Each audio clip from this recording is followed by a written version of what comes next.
It's an open forum. Um, you can continue the discussion you were having from this morning. Bear in mind the panelists are no longer here. So the thinking is that any questions posed will be posed to the room. So everybody is a question poser, a discussant, and a respondent. So the idea is that we are typical IGF style. We're going to have questions and comments and responses. Now, the way it's going to work, we have three ways of doing the open forum. We're going to have the original plan to do the cards. So you can bring the cards to me. There'll be runners around the room to bring the cards to me, and I will be posing those questions. You see there are two mics in the room. There are two mics, standing mics. There are four mics. No, there are two standing mics in the room.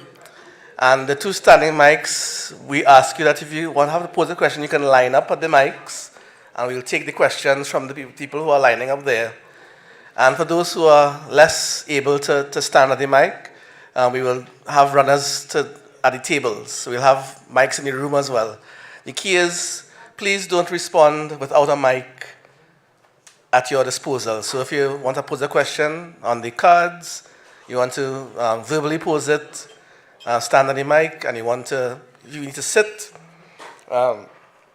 you will be attended to. So to catch the eye or the attention of the runners, you just raise your hand, and they will come to your desk with the mic, your table, and I will call upon you, and the audio needs to be aware as well, so he will see someone at the table with a card in his hand. All right, so we're about to go back live into the stream. So just letting everybody know. Right, that's a good reminder. We want to have as many questions as possible, and we also want to control maybe the enthusiasm of your questions. So we're going to have a timer that will count down when you're speaking for the questions. It's 1 minute to pose the question. 1 minute to pose the question. Responses can be longer, but please be mindful of the time and get a chance to speak. So 1 minute to pose questions. As I indicated, we can continue from what we had before, or we can pose any topic or question related to internet governance, ideally, and the topic we had earlier today. I'm not sure if we could answer, because the room is to answer any questions. I'm not answering any questions, just letting you know that. So the room can answer the questions. Questions that may not be able to be answered in this room, well, we'll have to clearly not to defer that. So we'll ask you to refrain from asking questions that are maybe overly political and so on, because no one in the room probably can answer those questions. All right? And questions about why isn't this not happening in the country, we may ask that you phrase it in terms of, maybe a solution-oriented question. All right, so we're about to go. All right, so the stream is back on. I'm going to use this bell when your time is up as well. So keep that in mind. All right, so the floor is open, quite literally. The floor is open. So as I said, there are three methods. Any method that you wish to use, feel free to engage with them now. And let's begin. Open forum, IGF open forum. Let's go. I see. Hi. We briefly broached the topic of net neutrality this morning. No, that's okay. I can continue talking. No. Yeah, we briefly broached the topic of net neutrality this morning, and we said that it was a potentially hot button topic. I'd like to bring it up again. Is it that the TTIX considers that over-the-top services should be illegal? Okay, I'm just looking around the room and I'm noticing that TTIX representative official is not here. So there's one other representative, so I will maybe that individual can identify himself and answer the question if possible. Afternoon, I'm Ajmal Nazir. I'm the Vice Chair of TTIX. The question on OTT and whether they're legal or not hasn't been discussed at the TTIX, I think the different members will have their own views on it. It's a discussion that is happening. We're watching what's going on around the world. We're also discussing it with TAP. I think there's a lot of people put the OTT services such as, let's say, Netflix, Viber, and WhatsApp into the same bucket as, let's say, you've got technologies like Roku and certain applications that can be run on Roku. I think the TTIX members or the operators probably have a larger issue with some of the stuff that you can run on Android or Roku boxes, which earlier on in the discussion where the question came up was whether it's legal or it's illegal. And then it comes down to is does an OTT service now have a competitive advantage over a local operator who has to comply with the regulations at TAP. But we don't have a firm position on it. It's a discussion that is happening. So in line with what the work that TAP is doing, we'll probably have a firmer position on that later on this year. Thank you. All right. Any follow-up questions on that topic? Any further questions on that topic? Perhaps it's a good time to make that call now. Yes, I see a follow-up question coming from a gentleman in the crowd. So there will be communication to the public later on in the year. In the meantime, will there be any action on part of the TTIX members to limit these so-called over-the-top services, or what they may potentially in the future consider to be illegal services? For example, illegal streaming, and any other number of things. So before you make a final decision at the end of the year, do you intend to pull back on some of on the availability of some of these services? Okay, so just to clarify, the TTIX is more of an exchange point. So our main objective was to get the local operators together, so any traffic that needs to go between our networks doesn't need to go up to Miami. We've succeeded in that. Now, because the TTIX consists of all the operators, or 95% of the service providing or customer serving, we do have a forum when we do get together to discuss and bring up topics such as whether it's net neutrality or what we're going to do with OTT services. But TTIX does not have a remit or objective to say that the members together are going to take a position on this and then everyone's going to comply. So discussions will happen.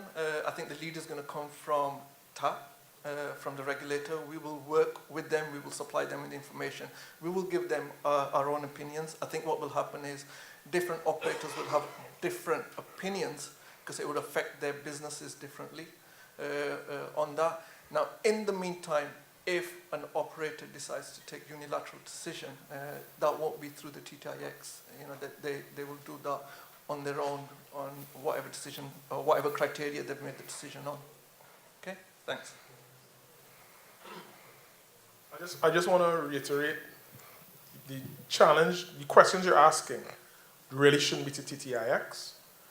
You have to look at your own service provider, or, as the representative earlier said, when TAP does their consultation on OTT services later this year, possibly, it's going to be public.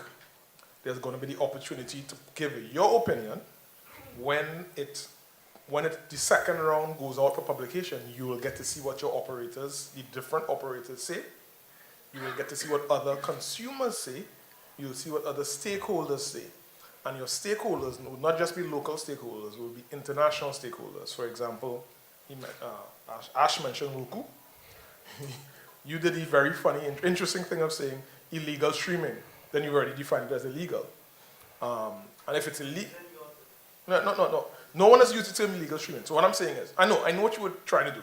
But so the challenge we have to face is that and this is a general challenge. So I'm on my soapbox now. We for some reason in Trinidad and Tobago think we should have the exact same internet experience as if we're sitting in New York. The difference is, in New York, much of the internet services you purchase are domestic services to a New Yorker. All right? I'm in the US, it's a domestic service. That service provided in Trinidad becomes an international service, which becomes a trade issue. A lot of trade issues come in. How can a third party enter a market and all these kinds of things, and legal issues apply. So while the internet allows cross-border communication, it can't ignore the fact that borders exist, because the economy and the services, the economies of the services which you're using over the internet are bound by jurisdictions, by state boundaries. So for example, when you say OTT, you said streaming. Do you consider banking an OTT service? Well, it is. All right? Do you consider, I don't know, shopping on Amazon? You consider that an OTT service? But that's what it is. All right? So do you mean OTT voice or OTT cable, which are OTT versions of competitive telecoms regulated services? Then you have to be very specific in terms of problem definition, and then we have to understand that what is a domestic issue versus a transnational issue.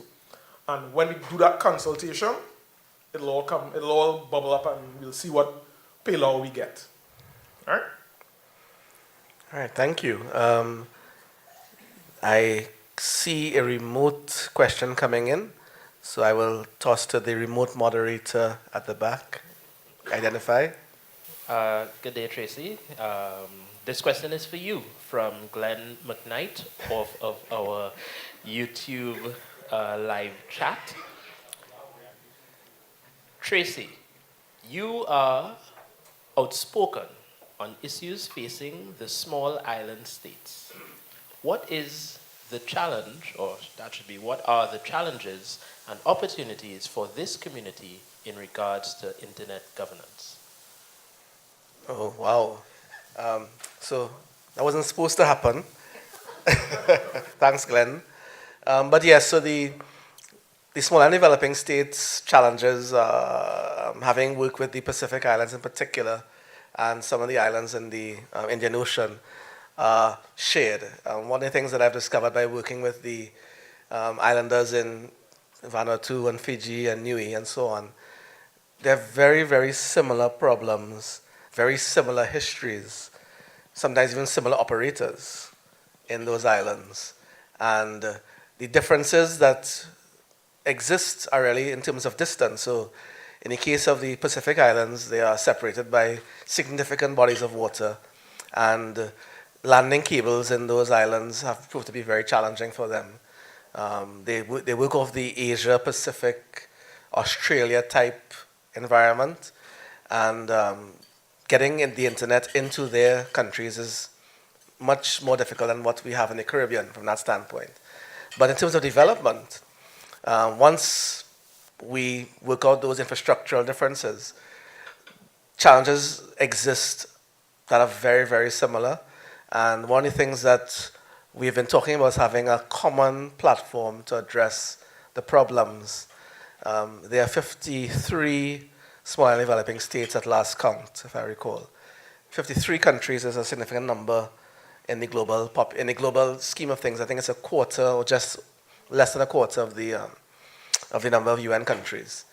And what we want to do as a platform is address, as what happened in Samoa, I think 2 years ago, address common developmental concerns and use our governments and our civil societies and our academia and the same multi-stakeholder approach to try and find unified positions to address these issues as a common theme. As islanders, we are faced with climate change challenges, we are faced with issues related to that disaster, and we are faced with issues related to in some countries, the issues of political turmoil, and trying to get consistent policies throughout administrations, if that's the word to use. So instead of working in our own region, so the CARICOM region or the Pacific, PASSINet, I think is what the similar or the equivalent is in the Pacific, and the less aggregated one in the Indian Ocean, which is based on the Mauritius and in other small islands there. It's better to work together, and that's the kind of platform we're saying that the Internet Governance Fora can address.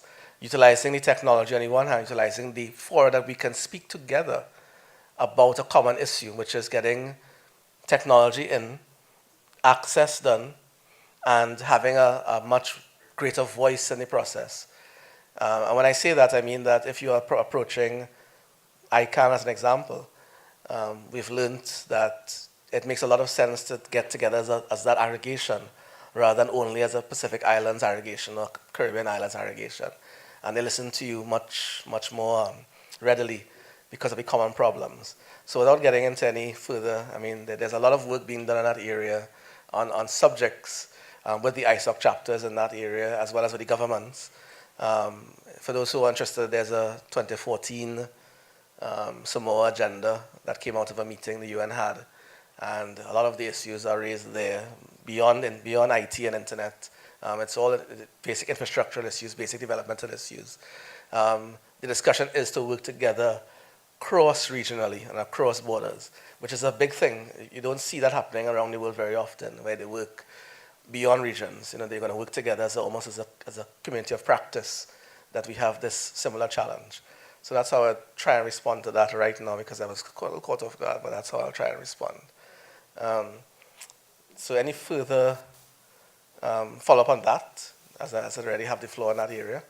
I'm noticing there's a question coming in from this side. Are you going to stay there? You go to the mic? Okay. Thank you. Is it on? It is. Right. Thank you very much. I just want to express, first of all, say how happy I am that the TTIFG has come into being, and to just pledge the support of the Caribbean Internet Governance Forum to this new organization. We're very happy about it. But one of the challenges, I think, in small island states, the populations are small, the levels of expertise equally small in terms of numbers of people who can speak to some of the issues that we are talking about today. And I think public awareness and education are key in this whole process of getting people to understand why these things are important and why they need to participate. We've seen across the region, even though there are facilities to enable people to participate, there are no bodies to take advantage of these opportunities, right? So with that, I will just end. Thank you very much. I think you should have given me a few more minutes, but anyway. As people in the IGF know, the trick is to go up multiple times. And the counter restarts. That's the trick so that's the trick. There's a question from, is it Simon or is it Albert? Simon? Yes. Does it specifically have to be in the form of a question? No, comment is open forum. Comment is fine. Can I just take this out because this is too short for me? All right, Simon Fraser, Faculty of Social Sciences. I noticed the panel this morning was heavily stacked in favor of the STEM, but we'll try and take a different perspective. Anyhow, what I'd like to start with is a statement saying that we don't really have a technology or internet problem in Trinidad and Tobago. As Kim started saying, we have an innovation problem, we have a cultural problem. And what I'd like to add is if you want to understand the roots of these cultural problems, you might want to go back to Williams and Best, from Columbus to Castro, Capitalism and Slavery. Even though they're quite old now, they speak very strongly to why we are where we are. Thank you. Any response to that? So there's a question following up. There's someone else in the queue, but any response to that? Please. Great, so next. Good afternoon, everybody. Albert Daniels, ICANN. This is a follow-up comment, not a question, to Secretary General's comment. ICANN is very happy to see what is taking place here today. It's something which we've been speaking about for years, and we recognize what the CTU has been doing, I think, Bernadette, it was in the Bahamas where we spoke about the importance of getting these national IGFs going to feed into the Caribbean IGF and to feed into the overall global IGF. So what you have done here in Trinidad and Tobago as a multi-stakeholder community is really leading the way for other Caribbean territories, to follow. A very important comment which goes against, a little bit that was just said about the small island development states. I take the view that we are a very powerful grouping, and I can say that I'm from St. Lucia. We are a very powerful grouping in international fora. Within ICANN, for example, there is a sort of box, you can call it, where representatives from government discuss policy and make their input into the overall policy development that's going on. And each country of the world has a single representative. So think about the Caribbean going into that section of ICANN. There are at least 15 countries that are members of what we call the Governmental Advisory Committee, and all 15 of us can talk and go to the mic 15 times, whereas United States and the UK, can go once and they have one vote. So if we are able to participate in the international forum, we can have a very strong voice to represent our concerns and interests. I think we need a different timer for comments. I see Secretary General Lewis wanted to speak next. Thank you very much. My comment, the CTU and the Caribbean Internet Governance Forum have been advocating for the establishment of National Internet Governance Forum, because at the level of the Caribbean Internet Governance Forum, we have no mechanisms on the ground in the different countries to carry on or to filter down the things the decisions that are made at the Caribbean, the regional level.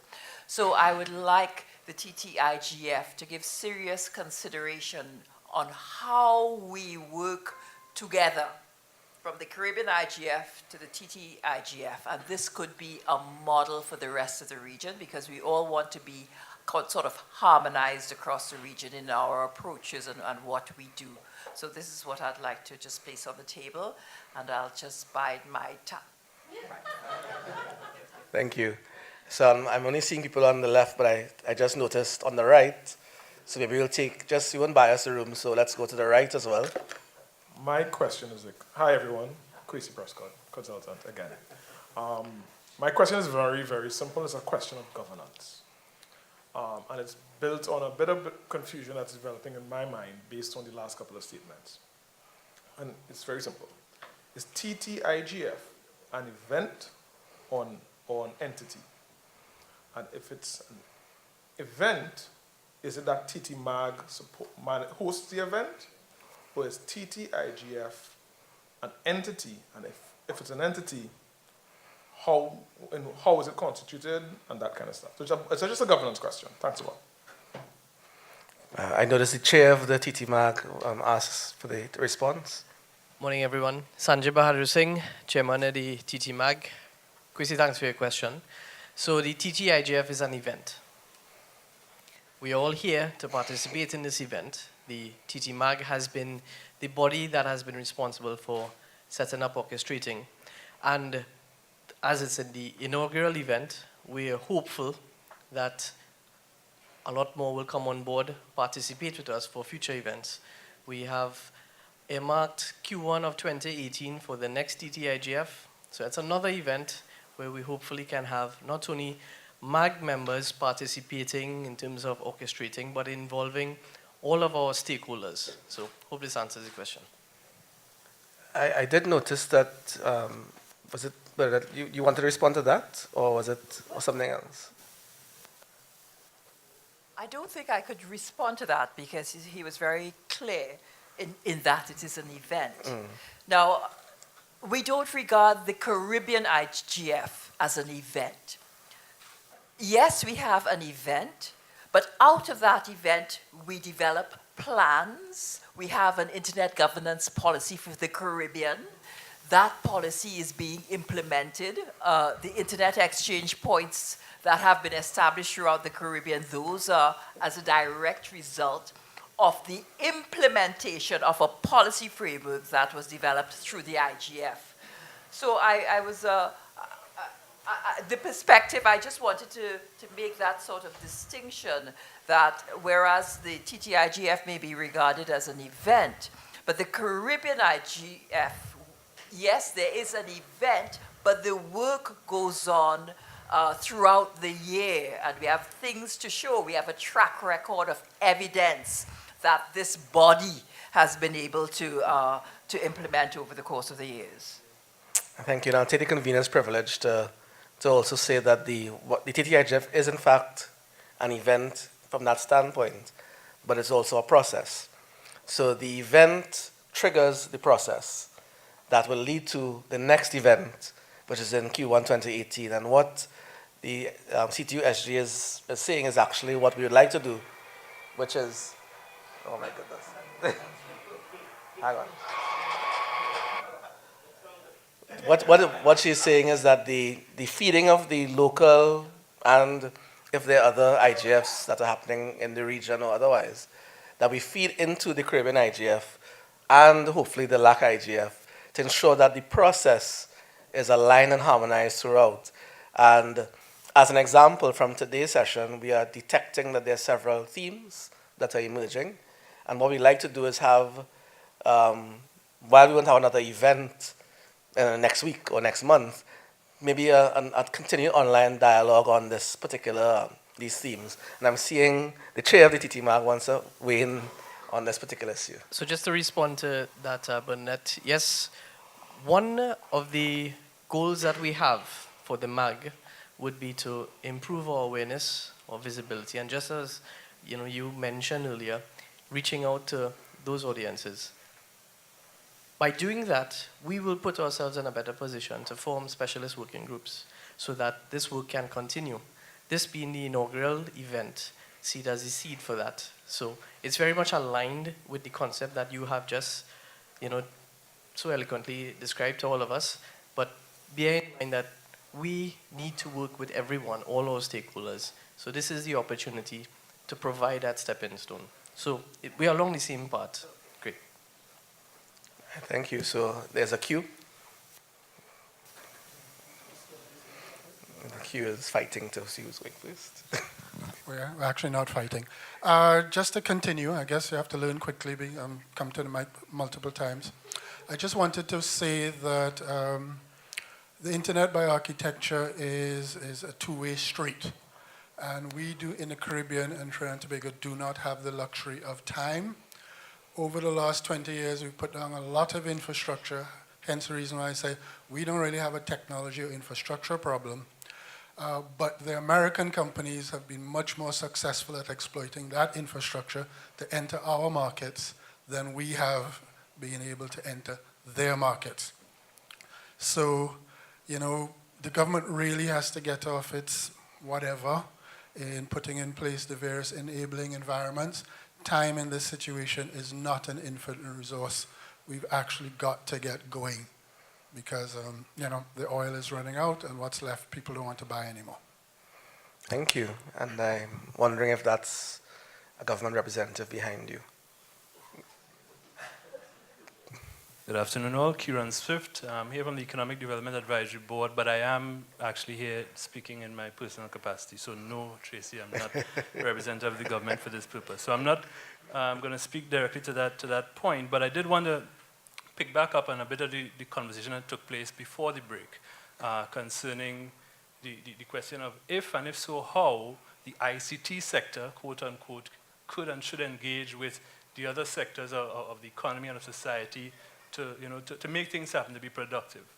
I want to suggest that, and I think we did kind of get to the point of an IGF, or this IGF and subsequent iterations being a potentially useful and powerful mechanism for that. But I would say that could only happen if we stop framing the discussions around ICT. I think the point was well made earlier by Dr. Mali, by Kim, that the issues here aren't about ICT, they are about real lives, lived experiences in context framed in social terms, in economic terms, and environmental terms.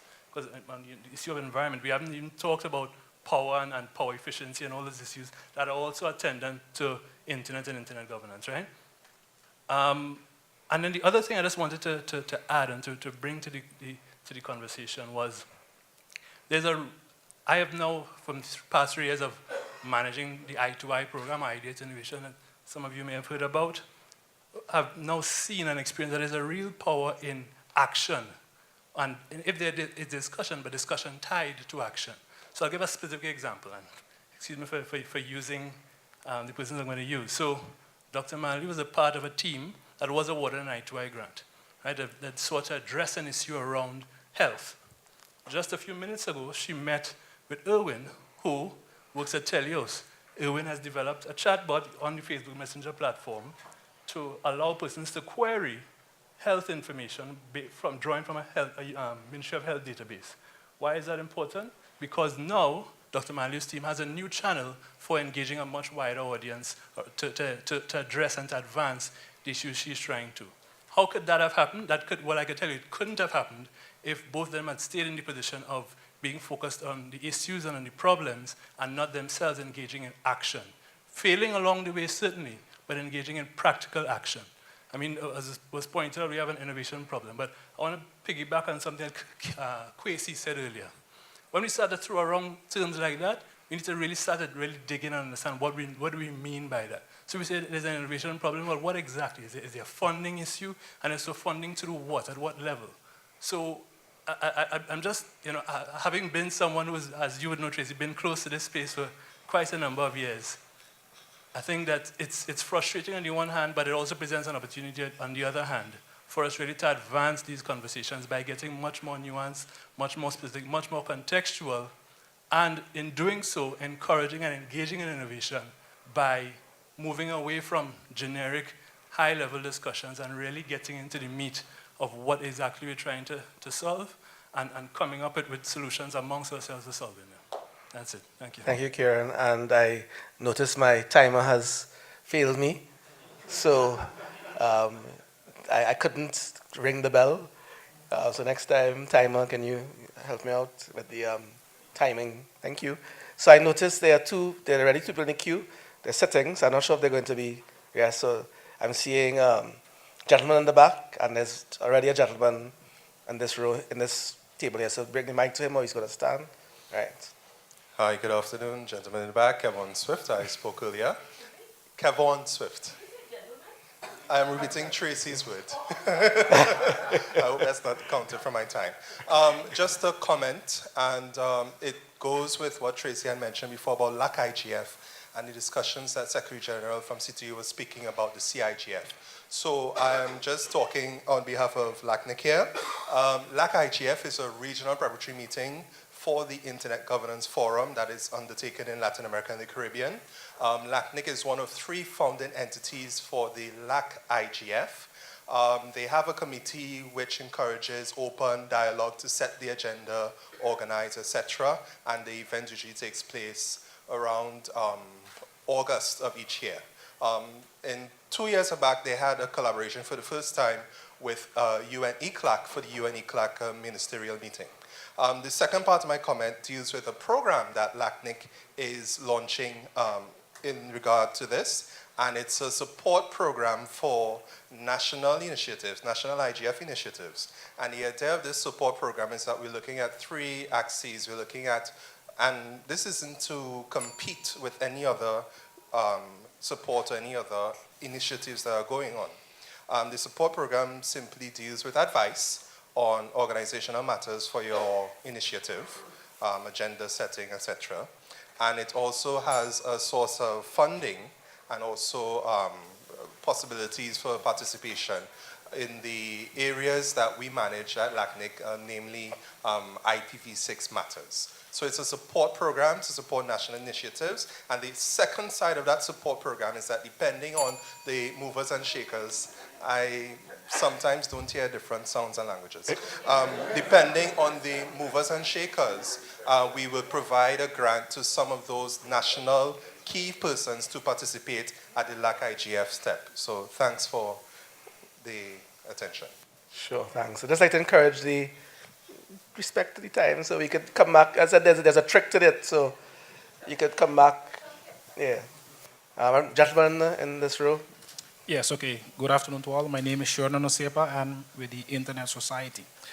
I think I've been attending these. First of all, I would like to congratulate Trinidad and Tobago with its national IGF.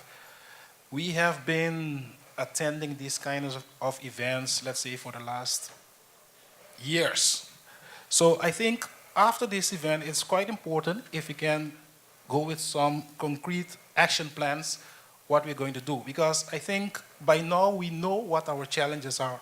We have been talking about them for so long. So we have challenges with respect to access. We have challenges with respect to trust in the internet. So if we can, it doesn't have to be long, but let's take like 1 or 2 action plans and focus on these, because we have been talking about all these challenges and we know what they are. Thank you. I think that's a very good point. I'm recognizing the remote moderator at the back.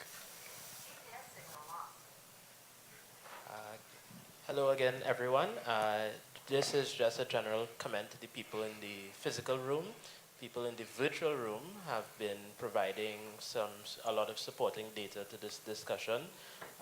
They've shared this data via Twitter, website, etc. So after we leave here, etc., if you can go and read through the chat, they had a lot of really nice comments on what was said earlier, and they've also made some resources available. Okay? Thank you, Mr. Moderator. All right. Open forum continues. Again, if you want to do anonymous question posting, feel free to use the cards.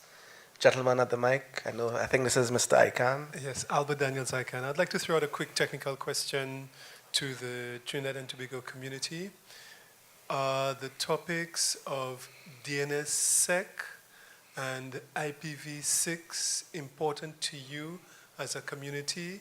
And are these topics that you think should be discussed at the IGF or in similar fora, and especially with regard to their impact on your economic and social development? And maybe I will pause to see if anybody does want to respond to see if that in fact is a topics we want to like to discuss. I recognize gentleman on my right. Yeah, I think definitely we need to spend more time, especially on DNSSEC. I mean, .tt has been signed for about, 4 or 5 years now. But right now, only 2 subdomains within .tt have been signed. One from somebody from ICANN and Hossein.tt. But yeah, we need to start discussing why people are not signing their subdomains. And of course, yeah, V6, we still need to get that word out. And for the record, that was Patrick Hossein of .tt and TTMag. I noticed that Bernadette Lewis, SG, STU, would like to say something. I fully endorse my colleague from ICANN, what he has said. The Caribbean Internet Governance Forum has been actively encouraging IPv6 adoption. We have a project, IPv6 Nation, IPv6 Caribbean. It would be nice if we could get our countries.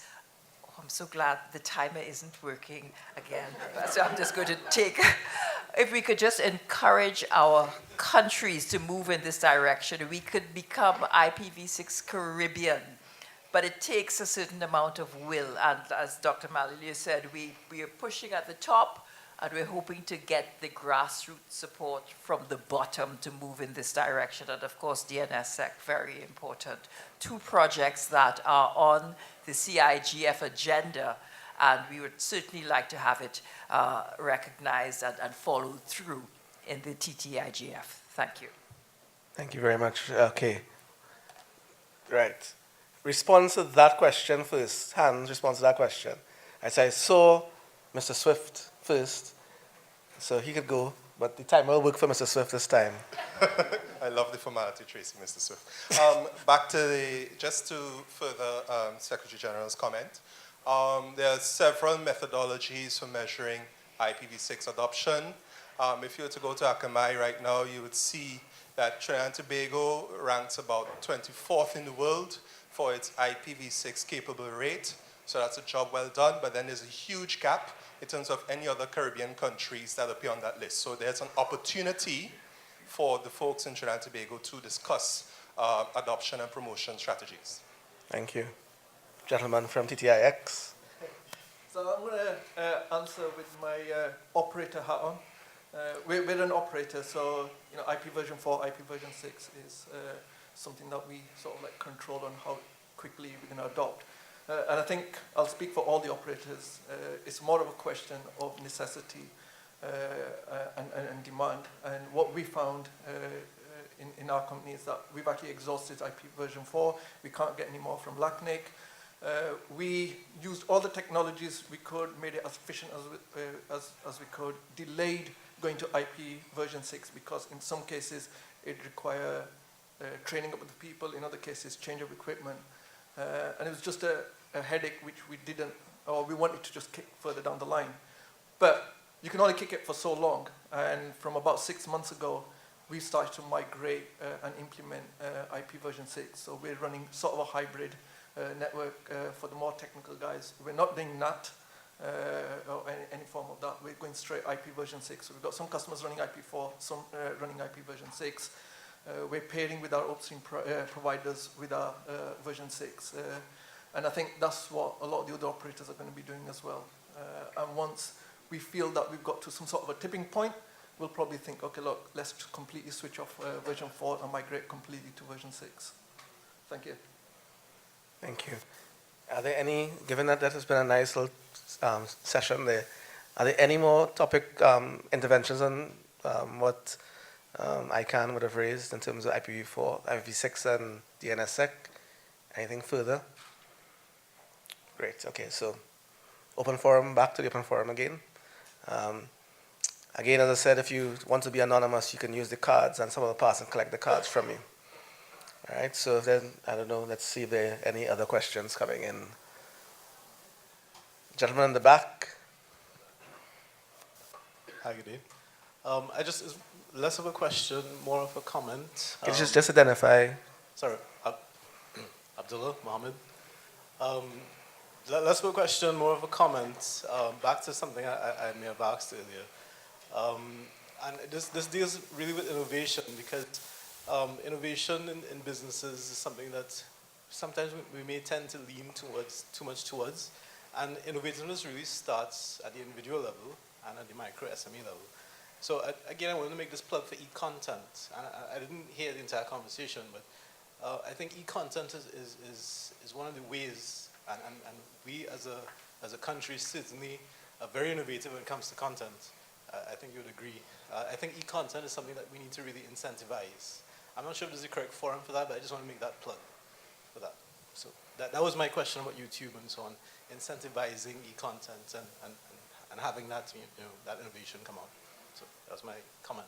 Yes, and this is the correct forum to raise that actually. So I would take any responses on that if there are, anybody wants to weigh in on local content, e-content, and what we're doing about it and trying to figure out what we can do about it. Anybody who would like to weigh in on that? I see someone coming to the mic. Lady on the right. Yes, Kim Malali, University of the West Indies. I believe it is in the UK, the Digital Economy Act, which I think was passed last year, and I could be wrong, but this is my understanding of it, is that one of the aspects of the act, if I understood correctly, is a tiered fee structure for content that is adult. So my understanding is that yes, Simon, I suffer from the opposite problem. So my understanding is that for content that is adult, for adult audiences, there's a higher tax. And so I think that model is a very powerful one because I share Mr. Abdullah's feeling that the content is absolutely key. And our niche, we are so rich with what we have, that is what we should focus on, and incentive models already exist. And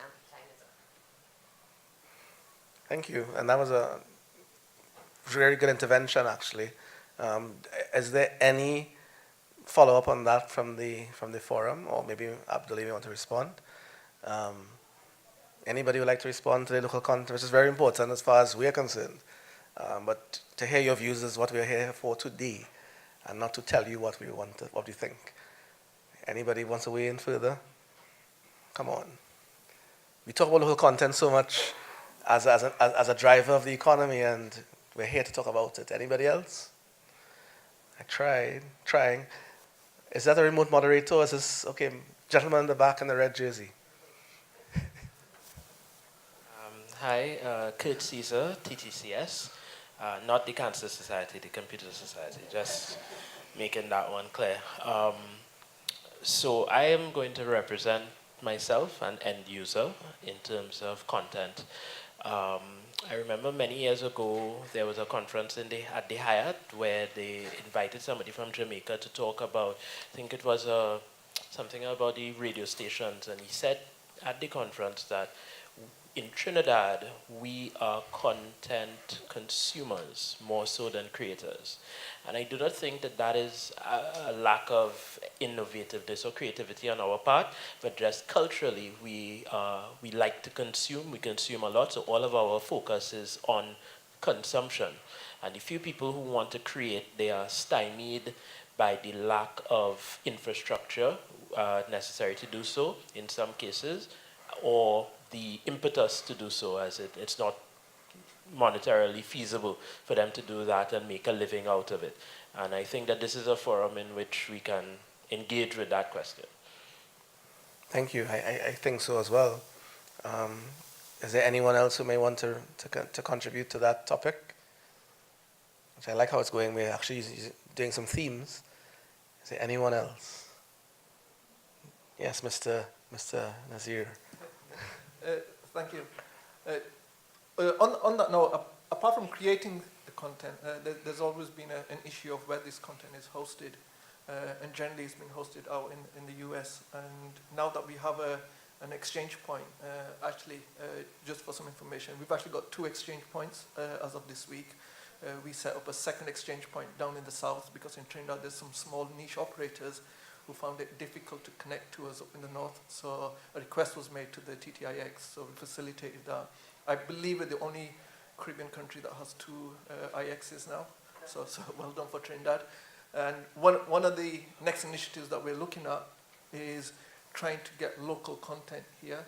We've succeeded with working with some of the CDNs, so things like Google, Akamai, we're working with Netflix to try to get them to bring the content here. So when you are consuming that content, it's coming in locally. But also, from the web hosting perspective, we're trying to push forward to see whether we can generate an environment where local content can be hosted locally. Thank you. Thank you. All right, I think that was a reasonably good discussion. Thanks, Dr. Manley, for raising it up, and thanks, Abdullah, for bringing it to the table. So, open forum topics. Feel free. This is your chance to vent a little bit, maybe. I'm seeing gentlemen on the left, in the back of the room. Yes. Hi, David Antelaxing, Trinidad and Tobago Computer Society. And I guess just to change the topic a bit, one of the things I kind of noted is that, okay, yes, we are using more ICT, we are using more persons are getting online and so forth, but I think there's one aspect of that, one consequence of that that's not being properly addressed is the electronic waste that is being generated. So when there's a new phone every 1 year, 2 years, everybody runs out and buys it, and the old phone is either hopefully given to somebody, but then if it breaks, what happens to it? And I sense that this is something that I think is critical for the Caribbean. I think it's something that even impacts small island developing states. Actually, I would say, So what can be done about this e-waste? The challenges for trying to do recycling and so on. I noticed some limited success of non-ICT stuff like glass and so on, but how do you deal with the more serious stuff like the computers, the motherboards, and so forth? So So just throwing that out there. Thank you. That's a very good question. And again, I'm not answering, so I'm taking answers. I see there as a potential answer or comment.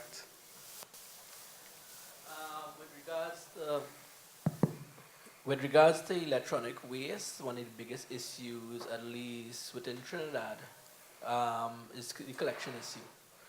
So it's easier to recycle glass, it's easier to recycle plastics, but with electronic waste, depending on the type of waste, you have a lot of hazardous material to sort, as well as items like phones and so on. It's difficult to actually collect. About 2 years ago, I was involved in a project. We were trying to get B-Mobile to set up collection booths essentially at their offices, so that when you have old phones or something, you could actually deposit it there and we would collect it. The logistics of collecting and essentially concentrating that waste is a big challenge. As well as you have to make sure that you verify the recycle chain with regards to how it's recycled and either ship it off to Africa or China, one of these places. Thank you. Anything further? Any other comments on the issue raised about e-waste? And I'm recognize the SG from the CTU. Right, thank you very much. A very important issue. This issue was raised at the CTU's ministerial General Conference of Ministers in September in Barbados, and they have actually mandated the CTU to look at the whole issue of e-waste. So we're in the early stages of developing a document that would guide our work going forward. It is of concern. It has been identified at the level of the ministers of government. We have 20 member governments across the region. So work will be happening in the CTU on that whole issue of e-waste. Definitely, and thank you, SG. And I would like to encourage, given that is what she just raised, the fact that it's being considered at that level, that we do find a way to utilize what she raised earlier about using the TTIGF and the CIGF mechanisms to get solutions or comments forward to that forum, so that the CTU themselves could raise that with ministers as necessary. Seeing there's a, yes, not ladies first, okay. Go ahead. Okay. Okay. Just to follow up on that, we do have the technical capability within Trinidad to process most electronic waste. The only exception being leaded glass from old CRTs, and mercury vapor bulbs that you'd find in certain of the older LCD, LED monitors. But as far as the circuit boards and everything else, the technology already exists in Trinidad. It's just not being deployed to scale yet because of the collection issues and so on. I see. Dr. Malalu? Yes, I think this is an excellent intervention, Dev. Thanks for bringing it up. And I think that I'd like to follow on Shernan by coming up, using this as the focal point of a first tangible undertaking that TTIGF can consider, especially in collaboration with the Conference of Ministers, to look at the issue of disposal of, at least the collection of the electronic waste. And I'd like to recommend that the first port of call really is the bins, the deposit bins at the service providers, and have that as the focus of action for this year, the time frame, the TTIGF. And the second one, which is a longer, more contentious and more laborious issue, is what Danny would have raised in terms of the agitation of response with regard to the outstanding components of the electronic transactions. Yes, thank you. Kurt Caesar at the back. I have a question with regards some pushes that Trinidad seems to be making towards consolidating information. So the police service, not the police service, the transit authority recently said that we are going to have new driver's permits, and they're going to be machine readable, and it's going to be a database. We also have TT Connect, where you can sign up to do taxes. We are pushing to, I assume we are pushing towards a system where all of one's personal country data is going to be centralized. And I know you and I have had that conversation. My question is, given the lack of adoption of, as we spoke about with DNSSEC, and the fact that a lot of government databases are not as secure as they need to be, how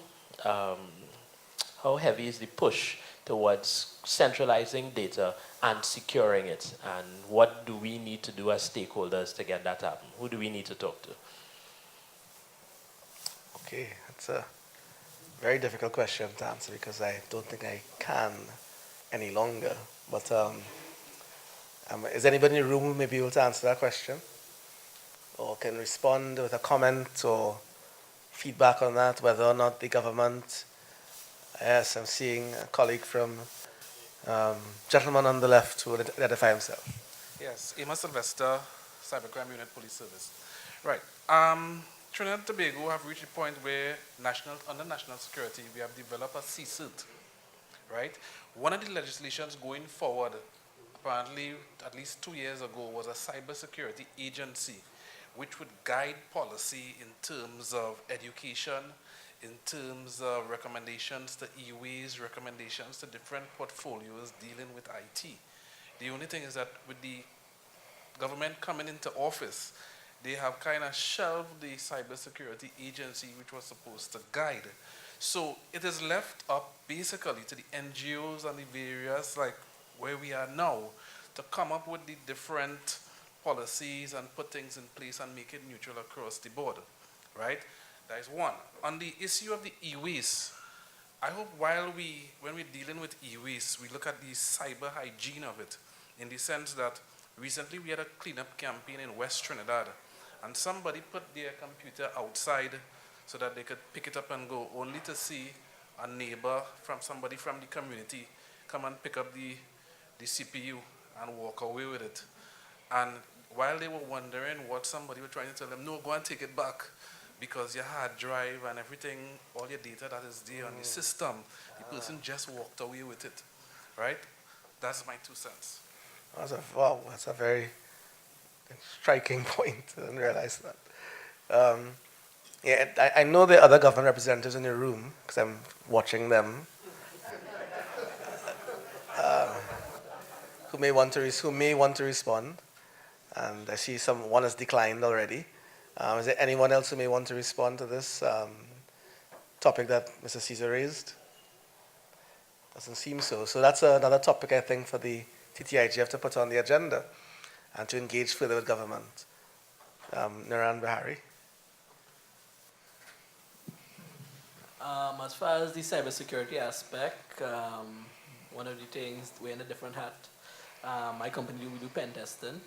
So one of the great forms of getting information, especially from businesses, is when they swap out their old photocopiers.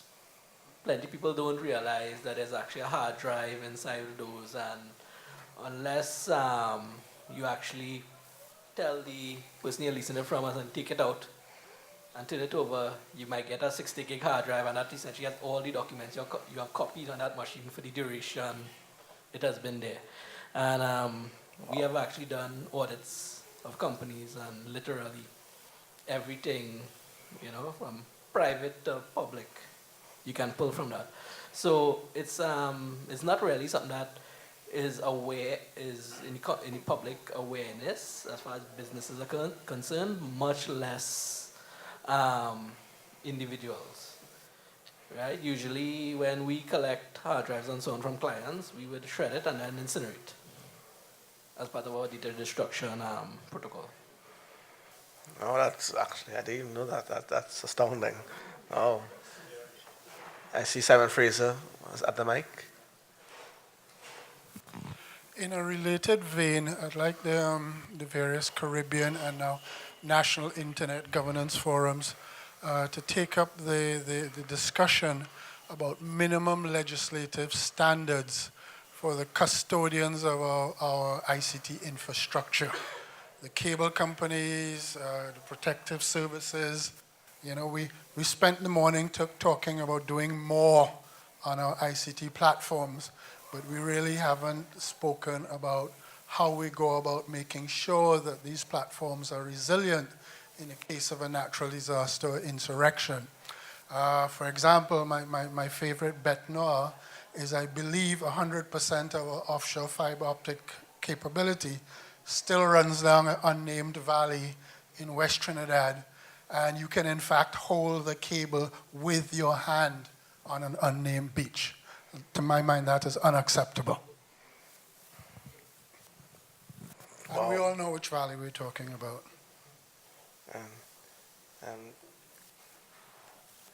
I'm looking very pointedly. Good afternoon again. Thanks for the mic. I might take more than 1 minute, so you might want to slow down. All right, but well, in terms of those two issues, it falls within two areas that the authority is looking at, is going to be looking at within the next 3 years. Robustness and resilience of the national telecommunications infrastructure. Now, we use the word nationally, but we really mean the public telecommunications infrastructure. It starts from the subsea cable systems that come into the country that, yes, rightfully so, come in at one landing point area, right? So in terms of work we plan to undertake within the next 3 years is to seek out a second cable landing point and hopefully a second cable, well, not second, a cable landing system for that landing point that is somewhere not that close to where Macquarie is. Let me just put it that way, because there's a couple sites that we're looking at. Hopefully this will help form a ring between Trinidad and Tobago and the rest of the cable systems within the Caribbean. And of course, on the issue of the robustness of the telecommunication infrastructure, this is where we're looking to establish minimum standards, and it'll be via consultation process, of course, that will speak to issues of the network themselves, the equipment used in the network, and the facilities, of course, towers being an important one, particularly when it comes to this issue of emergency communications, because it's on a parallel exercise, and I'll just be 5 seconds more. We're also engaging with the ODPM and the Ministry of National Security on looking at a national emergency communication plan that is supposed to, I guess, include in it some consideration to this robustness and redundancy in terms of the network infrastructure. All right, and it's 1 o'clock now. Just asking the back of the room, my colleagues, what time are we supposed to end the open forum? 1, right? So let's make the last call for comments, feedback, and questions. So good. So line up at the mic and so on. This is your last chance. Recognizing Simon Fraser, and line up at the mics, and I'm seeing one in the back. Go ahead. Okay. Well, it's heartening to hear that we're thinking about a second landing point in the next 3 years. It always seems to be in the next 3 years, but that wasn't really the principal point I was trying to make. The point I'm trying to make is we cannot really leave it to the private sector to determine their path on building and resiliency. This is where the government has an important role to play, to establish and police those minimum standards, because we are becoming exceptionally dependent on this infrastructure. As I said, the telecommunications companies, protective services, our hospitals, electric companies, the stuff down at Point Lisas, you know, if this stuff is really put to the test, how will it fare? So I don't think we can leave it, you know, up to the individual companies to determine their own standards. Okay. I recognize the remote moderation. It's a remote remote intervention first. Question from Glenn McKnight.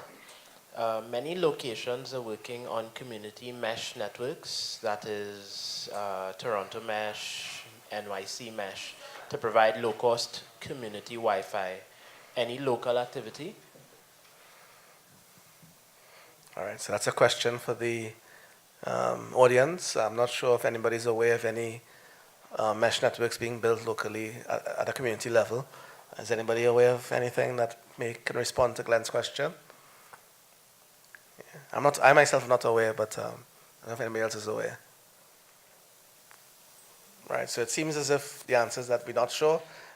recognize, is that relating to that question? Yes. All right, Jacqueline Morris. I know that there was an initiative a few years ago to do a mesh network in Tobago, and they had some problems getting it sorted, getting everything pulled together, and they haven't tried again. I don't know if there are any others, but since that group, I haven't heard anything from them since, I think it was 3 or 4 years ago.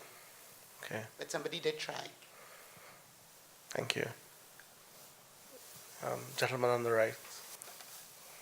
Hi, Owen Williams again. In terms of coming back to the agenda, the second part for me, which was the digital economy in Trinidad and Tobago, one of the key areas that I'd like us probably take a look at, continuing points, relates to open data. And largely when you say open data, you tend to mean government open data. It is very, very helpful alternative to actually having proper sources of open data. What you end up doing is scraping government websites and making a go at it in that way. I think government as a body, they actually do a lot of work, they actually do a lot of research and do reports, but it's actually locked in storehouses somewhere that's not accessible to the developers to use. So I'd like to raise that as a point of concern and hopefully we get some traction on it. We missed last year, for the first time I noticed, we missed the opportunity to be part of the Caribbean-wide open data activity, and I'd like us to not do that this year. So that's it. Thank you, and I'll use my convenience prerogative to probably ask Dr. Hossain to probably give some thoughts on open data and what's happening, maybe not on the government side, but what's been happening from where they're involved. And I've lost my runner with the mic, so I'll go and get it myself.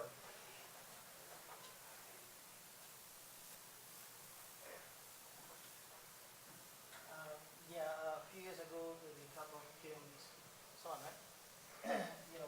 we started the quest of getting data from any source we could, from ministries, etc.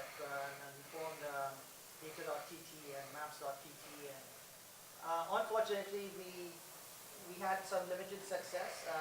We do still get some data from NAMDEFCO, for instance, and some other sources, but it has been difficult. Now, we keep talking about innovation. A lot of the innovation requires data. There's a lot of work now on data analytics and machine learning, and a lot of interesting algorithms being developed, but you need to have the data available to make use of it. A lot of my students are working in this area, machine learning, for instance. They have to use foreign sources of data. For instance, things like work we do on smart grids with smart meters. We did get some samples from TNTech, but we needed much bigger samples, and so we've had to use a data set from Australia, for instance. So again, the data is available, and we have been in discussions with various companies as well to access data. In many cases, we could use it for research, but we can't make it open, and that's understandable. But there are many sources out there of data that is already publicly available, like CSO data. Apparently, you can go in and get it, but it's not easily accessible from the internet. It would be nice if it was made available. So that project, has been given lower priority on my agenda for now, but I would like to bring it back up and spend some more time on data. Again, a lot of the innovation, given data, these young people would find all sorts of ways to make use of it. But we have to make it available. Thanks. Right. Thank you, Patrick. And yes, and I think that's another very important agenda item for the TTIGF to take forward, open data and its relevant sister and brothers, big and small data, and so on. So is that a question coming on the right? Yes, gentleman on the right. Good evening, Aravinder Rampasad. I have a quick comment, piggybacking off of your last point, and it's that if we're looking at leveraging the internet infrastructure that we're putting up, looking at digital economy things, innovation things, one thing I'm thinking we should probably be looking at too is the question of our digital payments infrastructure, because if you're on the persons who are on the ground looking at standing up businesses and ventures. That's a very real problem. And I mean, I can tell you, like, from the perspective, I'm someone who's trying to get one or two digital ventures up. And a lot of people in space, we just are taking the route now of bypassing what is available locally and going straight to foreign options, just because what is available locally is so lacking. So that's a very real concern for me, and I guess as a systemic thing, if we're looking at seriously extracting value from what we're building. Yes, it's Trinidad and Tobago, and you can guarantee that we will probably start and end with payments as our as our biggest issue to deal with. So we're at the end of the open forum time, but what I would like to do is see, just to tease something further out, is anybody wants to make some final comments or statements that have a solution-based approach to it? So no more issue raising, no more, what the problems are, but is anybody who really thinks they can come forward and say something, anything, about what solutions they can perhaps propose or offer? TTIGF recommendations, general recommendations, anything. And we will kind of close with those if there's not a burning line to the mics. I'm just not seeing anybody with any solutions. So, thank you, Devon Antiluxing. Yeah, Devon Antiluxing, Trinidad and Tobago Computer Society, but I guess also as a TTMAG member, I think one of the things that we really do need to do is really strengthen the dialogue of multi-stakeholders in the Caribbean. I think it's probably one of the things, and I think we can, as the MAG has done, try to look at, see, and try to encourage those other types of multi-stakeholder groupings in the other Caribbean islands. Generally, I tend to observe, yes, there's collaboration, but usually it's at a very high level type of thing, and not really, you don't really hear about the end user state, from my perspective, end user state, civil society coordination or inputs into that. So I think that's probably, something we can now work forward coming out of this. Thank you. Yes, very important point. Is there anybody else who may want to offer any final comments, statements in this vein? Yes, I'm seeing, yes, Mr. Osepa.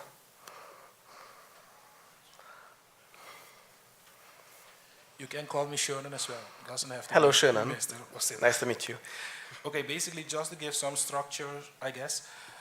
Given that we have been talking about digital economy, I think we can focus on, let's say, 4 areas that globally others are looking at as well. For example, e-commerce.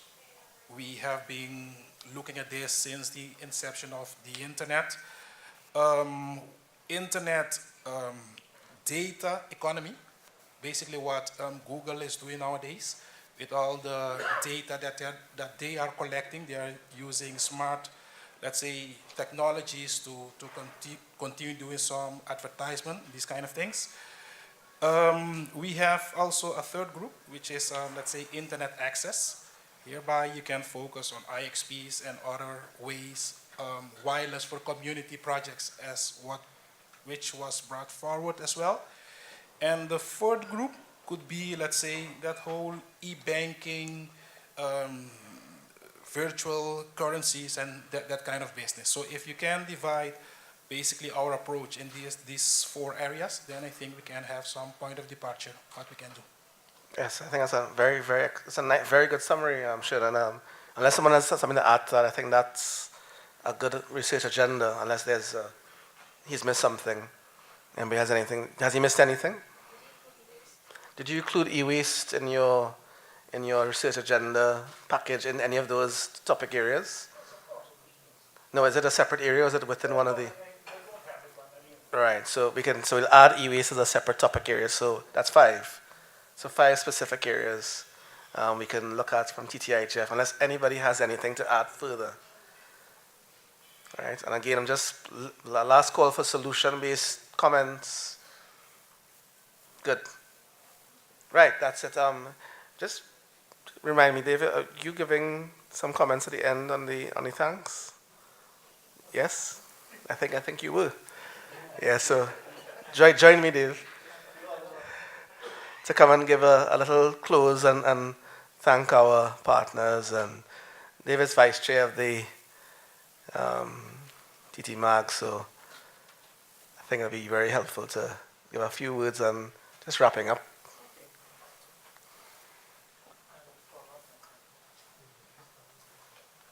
Say that again? Follow. Good. I was wondering, just bring that up. Okay, well, this has been a very exciting time for us, for the MAG, the Trinidad and Tobago Multi-Stakeholder Advisory Group, to get this off and running. It's something that's been talked about. Yes, we should try to do it, and it's only literally within this last fourth quarter that we said, all right, let's do it, and whatever the obstacles, we'll just knock them down and just try to get this done. So I'm very glad to see this session has happened, and it was a very informative session.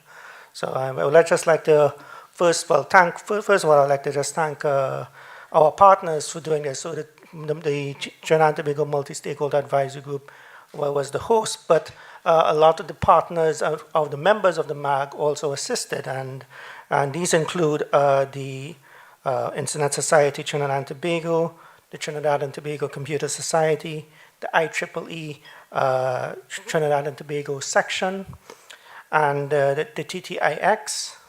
And we also had a lot of support from, globally, and we have to thank ICANN. We also have to thank the Internet Governance Forum Support Association, and some of our other partners that also were involved were also the TTNIC and the TTCSI, the Trinidad and Tobago Coalition of Service Industries. And also, let's also thank all of our panelists for coming today, and it was a very informative Q&A. So thanks to the moderator, Mark Lindsay, Dr. Kim Malalu, Curly Prescott, and Mr. Kirk Sukram, and Professor Patrick Hossain, who stepped in very quick, at a moment's notice when George Gobin, our original panelist, had to, unfortunately, had another pressing engagement within the last 24 hours. The room is still available until about 2 o'clock, so I would like to encourage you all to network and, again, continue the discussions. And again, as we mentioned before, this is not the one-off event. This is not going to be a way of continuing the discussions, and we'll probably announce ways in which how we're going to try to do that. We're going to probably try to summarize some of the key topics and send out some notices and see how best we can try to continue the discussions and in preparations for the next IGF, which, as the chair has noted, is tentatively scheduled for next year, first quarter 2018. True.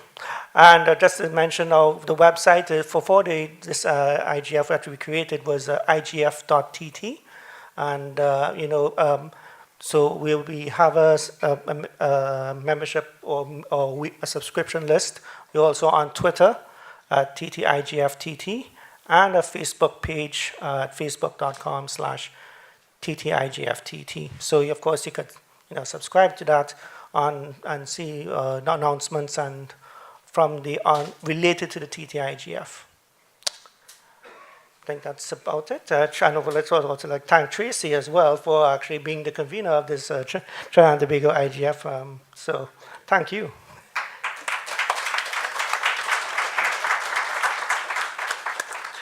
Thank you very much. And as Devon said, the room is available, so we have probably until about 2 o'clock, I think, to continue this. I know people may want to stay back and have a little chat, so there's no need to hustle out, but the event is in fact now over.